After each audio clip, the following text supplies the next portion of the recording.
ಕಾಮ ತೀರಿಸಿಕೊಳ್ಳುವಂತ ವ್ಯಾಮೋಹ ಅದು, ಪ್ರೀತಿ ಅಲ್ಲ. ಪ್ರೀತಿ ಏನು ಗೊತ್ತಾ?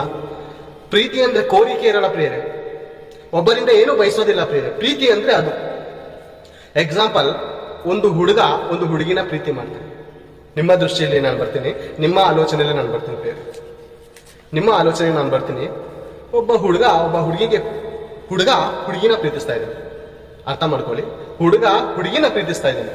ಆ ಹುಡುಗಿ ತಂದೆ ತಾಯಿ ಹೇಳಿದಂತ ಹುಡುಗನನ್ನು ನೋಡಿ ತಂದೆ ತಾಯಿ ಮಾತಿಗೆ ವಿಧೇಯರಾಗಿ ಅಥವಾ ಇವನ ಜೊತೆ ಪ್ರೀತಿ ಮಾಡುವ ಹಾಗೆ ನಟಿಸಿ ತಂದೆ ತಾಯಿ ಹೇಳಿದಂತ ಮಾರ್ಗದಲ್ಲಿ ಹೋಗಿ ಬೇರೆಯವ್ರನ್ನ ಮದುವೆ ಆದ್ರೆ ನಿನಗೆ ಯಾಕಪ್ಪ ಕೋಪ?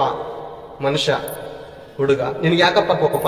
ನೀನ್ ಆತಳನ್ನ ಪ್ರೀತಿ ಮಾಡ್ತಾ ಇದ್ಯಲ್ವಾ? ನೀನು ಪ್ರೀತಿ ಮಾಡುವಂತ ಮನುಷ್ಯ ಆ ಹುಡುಗಿಯ ಇಷ್ಟವನ್ನು ನೀನು ನೆರವೇರಿಸಬೇಕು. ಪ್ರೀತಿ ಅಂದ್ರೆ ಏನ್ ಗೊತ್ತಾ?